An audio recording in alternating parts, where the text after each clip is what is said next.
Picture this, 6 a.m. I'm sipping black coffee on my grandpa's old dock when a squad car rolls up, lights flashing like some bad cop show, and right behind it struts Meredith Langley in her spotless white Lululemon, designer shades perched on her head, shrieking that my 1948 fishing shack is an illegal eyesore about to tank every million-dollar McMansion in Clearwater Shores. She's already hit me with $5,000 in fake fines for destroying property values, assuming a retired electrician like me can't read fine print. But here's the punchline nobody saw coming. That dusty old deed in my safe legally owns every single dock permit these snobs have been paying her for decades. Tonight, I'm pulling the plug on all of them. My name's Ryan Callahan. 52, freshly divorced, the kind of guy who fixes what's broken instead of throwing money at it. 8 months ago, I inherited Grandpa's cabin on Silver Lake in Michigan. Nothing fancy, just a cedar-shingled shack he hammered together right after the war. Smelled like pipe tobacco and fresh-caught base. My plan? Restore it slow on weekends. Maybe teach my grandson to fish where 4 generations of Callahans learned the same cast. Peace. Quiet. No drama. Then I met Meredith. 48, real estate queen, married to a bank VP, president of the Clearwater Shores Premium Community, HOA, since 2018.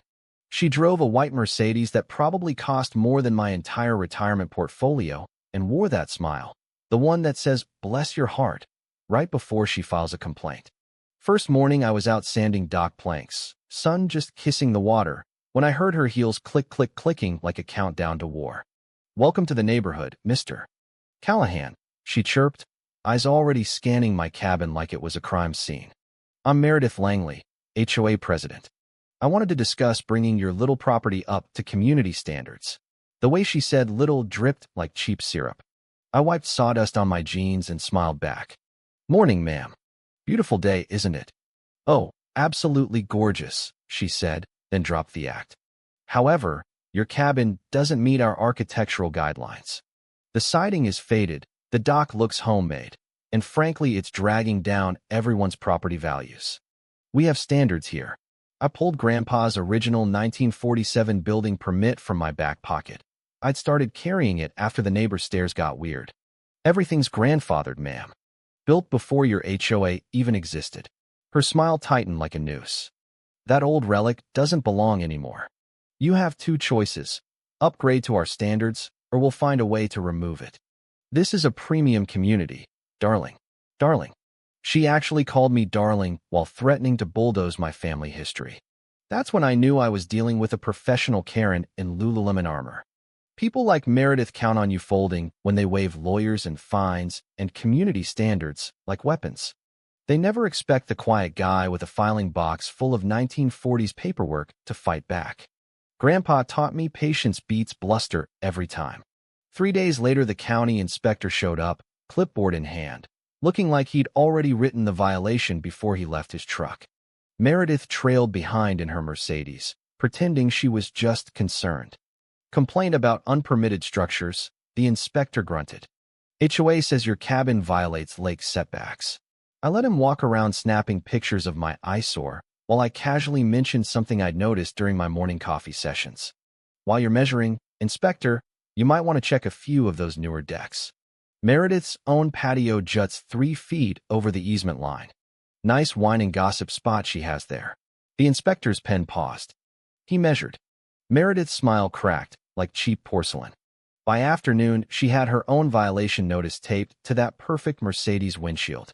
$15,000 to fix or tear it down. The sound of her engine revving in my driveway that evening was sweeter than the base I grilled for dinner. But Meredith wasn't done. Oh no. That weekend, my neighbor Earl, 78, retired machinist who knew Grandpa, stopped by with a 6-pack. "Your granddad was smart," he chuckled. "Knew they'd try to fancy this lake up, so he protected what mattered." Meanwhile, Meredith launched her Facebook campaign, Protecting Clearwater Standards Group, unflattering photos of my cabin captioned, "Eyesore alert, save our property values." She had a real talent for making honest restoration look like vandalism. I didn't reply. Social media wasn't my battlefield. Instead, I spent nights in Grandpa's old metal filing box, the same olive drab one he'd hauled from the war. Every yellowed paper smelled like history and quiet revenge. By week 3, the whispers had spread like cheap fertilizer. Newer residents side-eyed me at the hardware store. Old-timers just nodded like they remembered when this lake was about fishing, not Instagram backdrops. Meredith doubled down, called an emergency HOA meeting to discuss my threat to community harmony.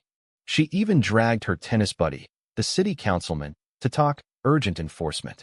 PowerPoint slides, charts showing my cabin tanking values, a proposed special assessment so everyone could pay for lawyers to come after me. Translation: cough up cash or watch me get crushed. While she played politics, I drove to the county courthouse basement, that musty room that smells like forgotten dreams and old ink. 3 days of digging through 1920s deeds later, my hands shook. Grandpa hadn't just kept the dock. When he sold the land in 1995 to the developers, he retained ownership of every dock structure and all usage permits. Every boat slip these McMansion owners rented for $2,000 a month required written permission from the Callahan family. That would be me. Meredith had been pocketing those fees illegally for 30 years. I sat there with the brittle paper in my lap, listening to my own heartbeat echo off the marble.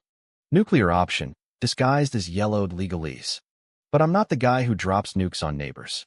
I made an appointment with the HOA attorney instead. He read the deed once, twice, reached for glasses, and read it a third time. Face went the color of old milk. This is ironclad. I'm not looking for trouble, I told him calmly. Just want to fix my cabin in peace. Thought Mrs. Langley should know before things get complicated. Word travels fast in small towns when lawyers start sweating.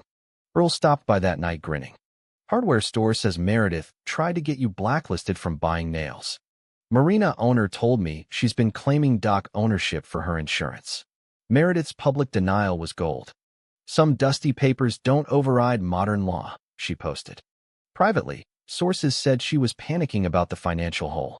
Desperate people get sloppy. Her next move? Filing an environmental complaint claiming my dock repairs were destroying the lake ecosystem. State inspector showed up Tuesday. I greeted him with fresh coffee and every permit Grandpa had filed since 1952, including a voluntary conservation easement protecting more shoreline than current rules required. The inspector looked at my tiny eco-friendly upgrades, then at Meredith's property where non-native plants and fertilizer runoff were choking the water. Ma'am, he told her when she arrived late expecting victory. Your community has the violations, not Mr. Callahan. But the real gift came from my new security cameras. Night 1, Meredith's teenage son spray painting "Go Home" on my siding at 2 a.m. Night 2, Meredith herself in black yoga pants yanking my property markers. Night 3, her handing cash to some sketchy guy while pointing at my cabin. I didn't call the cops. I sent the footage to the HOA attorney with a polite note. For your records. The community started fracturing. 3 board members quietly quit rather than ride her crazy train.